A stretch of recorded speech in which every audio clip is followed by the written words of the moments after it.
ഒരുപാട് പ്രൊജക്ടുകൾ പെൻഡിങ് ഉണ്ട് അല്ലേ? ആ 3 ഇറങ്ങാൻ കിടക്കും. 3 ചെയ്തിട്ടുള്ളൂ, 3 ഇറങ്ങാൻ കിടക്കും. അതുപോലെ തന്നെ രേണുവിന്റെ ഈ പാട്ടിന് ഭയങ്കര ആരാധകരാണ്, ഒരുപാട് ആരാധകരുണ്ട് പാട്ടിന്. അപ്പം രണ്ടൊരു പാട്ട് ഏതെങ്കിലും ഒന്നും പാടാൻ പറ്റുമോ? എപ്പോഴും പാടി ചീഞ്ഞ അല്ല, ഒരുപാട് ആരാധകരുണ്ട്. കമന്റ്സ് ഒക്കെ തന്നെ പോസിറ്റീവ് കമന്റുകളാണ് ഒരുപാട് വരുന്നത്. രണ്ടുപേർക്ക് എന്തെങ്കിലും പാട്ട്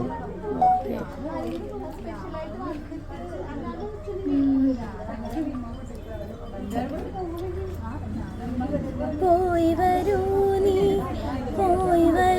നീ തിരികെ എത്താൻ പോയി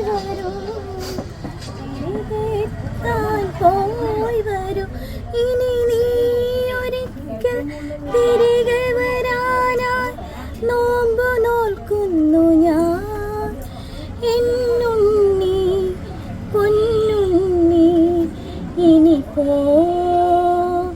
വരൂ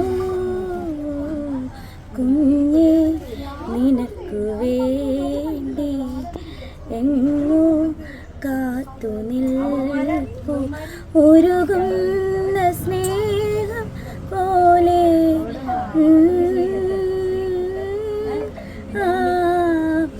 ഇനി ഇന്ന് വരുമെൻ നോർത്തുകൊണ്ട് ദൂരെയൊരമ്മ.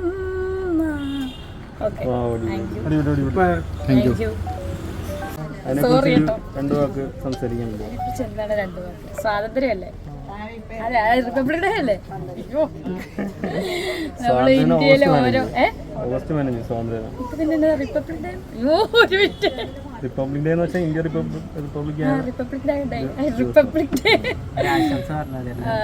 ഓക്കെ, എല്ലാ ഇന്ത്യക്കാർക്കും അല്ലേ, നമ്മള് ദേശത്തെ സ്നേഹിക്കുന്ന അല്ലേ, ദേശസ്നേഹികളാണ് നമ്മൾ. എല്ലാവരും ദേശസ്നേഹികളായിരിക്കണം.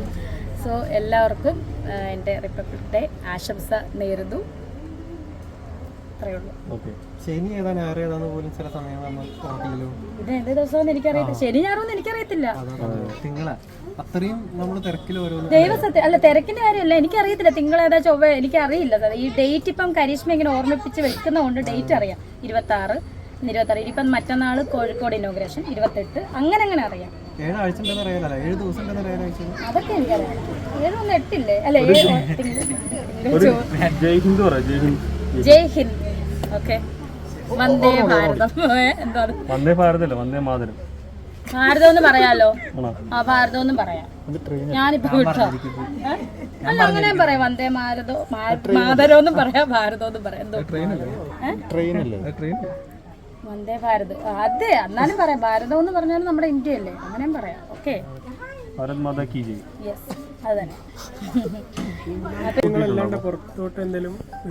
പുറത്തോട്ട് എനിക്കൊന്ന് ഏപ്രിൽ.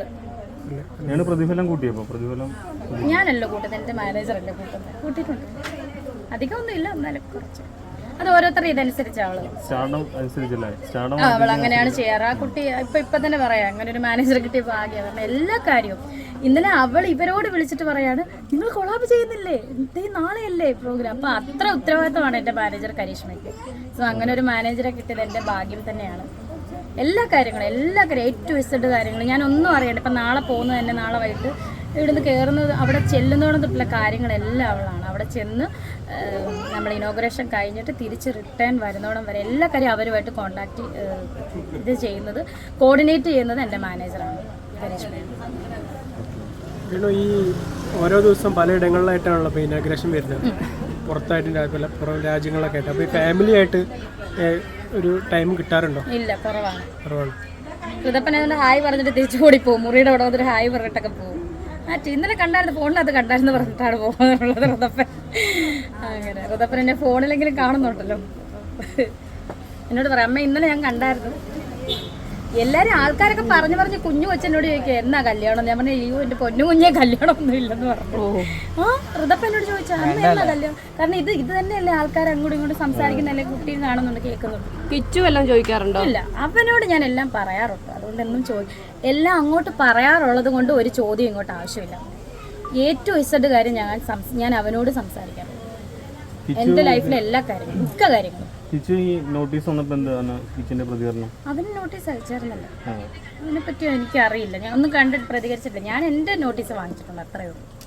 അല്ല നിങ്ങൾ തമ്മിൽ സംസാരിക്കാറുണ്ടെന്ന് ഈ പറഞ്ഞു. കാര്യങ്ങളുടെ കാര്യമല്ല പറഞ്ഞത്. ഇപ്പം കല്യാണം എന്നൊക്കെ പറഞ്ഞില്ലേ, അങ്ങനെ പേഴ്സണൽ കാര്യങ്ങൾ എൻ്റെ കാര്യങ്ങളൊക്കെ ഞാൻ അവനോട് ഞങ്ങളൊരു ഫ്രണ്ട്ഷിപ്പിൽ തന്നെയാണ് ഞങ്ങൾ പോകുന്നത്. രേണു കല്യാണം കഴിക്കുന്നതിനോട് അവന് താല്പര്യമാണോ? അങ്ങനെ ഒരു കുഴപ്പമില്ല, അമ്മയുടെ ഇഷ്ടമെന്നേ പറഞ്ഞു. അമ്മയുടെ ഇഷ്ടം. വേണു അപ്പം കല്യാണം അന്നത്തേനും ഉണ്ടാവും 2 വർഷം കഴിഞ്ഞു. ഇനി 2 ഇല്ലല്ലോ, 1.5 ഇപ്പൊ 6 മാസം ആക്കുമല്ലോ. ഇല്ല, നമുക്ക് നോക്കാം. ഞാൻ പറഞ്ഞില്ലേ 90% ഉണ്ടെന്ന് തന്നെയാണ്. കല്യാണം എന്തെങ്കിലും ഉണ്ടാവും. 10% അറിയില്ല, ദൈവത്തിന്റെ കയ്യിലില്ല. അല്ലേ നമ്മളിപ്പോ ഈ കൂട്ടിനൊരാളെ ആവശ്യമാണ്. ആവശ്യമാണോ എന്ന് ചോദിച്ചാൽ ആവശ്യമാണ്. ഇപ്പോഴത്തെ ഈ ഒരു ഇത് വെച്ചിട്ട് എനിക്ക് തോന്നുന്ന ആവശ്യമാണ്. കാരണം അത്രയ്ക്ക് കേൾക്കുന്നുണ്ട്. ഒരാൾ വരുമ്പോൾ പുള്ളിക്കൂടെ കേട്ടോളൂ എന്നല്ല പറഞ്ഞത്, കുറവ് ആയിരിക്കും നമുക്ക് സംസാരിക്കണമല്ലോ. നമുക്ക് ഇപ്പം എന്താ പറയുക എന്ന് പറഞ്ഞ സുധിച്ചേട്ടനെ മറന്നെന്നോ അല്ലെങ്കിൽ ഇതൊന്നും അല്ല, മനസ്സിലായോ? നമ്മൾ ഒരിക്കലും മറക്കുന്നില്ല, മറന്നിട്ടില്ല. ഞാൻ കല്യാണം കഴിക്കാൻ പോവല്ല, ഞാൻ പറഞ്ഞ സപ്പോസ് എന്തെങ്കിലും ഒരു എന്താ പറയുക കല്യാണം നടന്നാൽ അദ്ദേഹത്തെ മറന്നെന്നോ അല്ലെങ്കിൽ മറക്കുമെന്നോ ഒന്നുമല്ല ഞാൻ പറഞ്ഞു. ഈ സിംഗിൾ പേരൻസിനെല്ലാം അറിയാം നമുക്ക് ഒരാൾ സംസാരിക്കണം, നമ്മുടെ കാര്യങ്ങൾ നമ്മളെ കെയർ ചെയ്യാൻ ഒരാളുള്ളത് നല്ലതാണ്, അല്ലേ? നല്ലതാണ്. അതുകൊണ്ട് ഞാൻ കല്യാണം കഴിക്കാൻ പോവാന്നും ഞാൻ പറഞ്ഞിട്ടില്ല, പൊതുവേ പറഞ്ഞതാണ്. കല്യാണം കഴിച്ചു കഴിഞ്ഞാൽ സുധിച്ചേട്ടൻ്റെ ഓർമ്മകൾ നഷ്ടമാവില്ലേ? അതെങ്ങനെയാണ് കല്യാണം കഴിച്ചാൽ സുധിച്ചേട്ടൻ്റെ ഓർമ്മ നഷ്ടമാകുന്നത്? സുധിച്ചേട്ടൻ്റെ ഓർമ്മ നഷ്ടമാകാത്ത ഒരാളെ കല്യാണം കഴിച്ചാൽ പോരെ? സുധിച്ചേട്ടനെ ഇഷ്ടപ്പെടുന്ന, സുധിച്ചേട്ടനെ അംഗീകരിക്കുന്ന, പിന്നെ അത് ഞാൻ എന്നേ പറഞ്ഞിട്ടുണ്ട്. അങ്ങനെയാണെങ്കിൽ തന്നെ സുധിച്ചേട്ടനെ ഇഷ്ടപ്പെടും. ഞാൻ പറഞ്ഞിട്ടുണ്ടല്ലോ നല്ലൊരു എന്താ പറയാ നല്ല മനസ്സിന്റെ ഉടമേനെ ആയിരിക്കും ഞാൻ. എന്തോ അതിന് ആരും ഉണ്ടെന്നോ ഇല്ലെന്നോ ഞാൻ പറയുന്നില്ലല്ലോ, ഞാൻ പൊതുവേ പറഞ്ഞതാണ്, മനസ്സിലായോ? ഒക്കെയാണോ, ചേട്ടനാണോ, ഇച്ചായനാണോ എന്നൊക്കെ നമുക്ക് അറിയാം. മുസ്ലിം യുവാവാണെന്നാണ് സംസാരം. അത് അങ്ങനെ ഇരിക്കട്ടെ, നല്ല കാര്യമല്ലേ, അങ്ങനെ ഇരിക്കട്ടെ. ഇൻഷാ അല്ലാഹ് എന്ന് പറയുന്നത്. ഇൻഷാ അല്ലാഹ്, മാഷാ അല്ലാഹ്. ശരി, പോകുന്നു.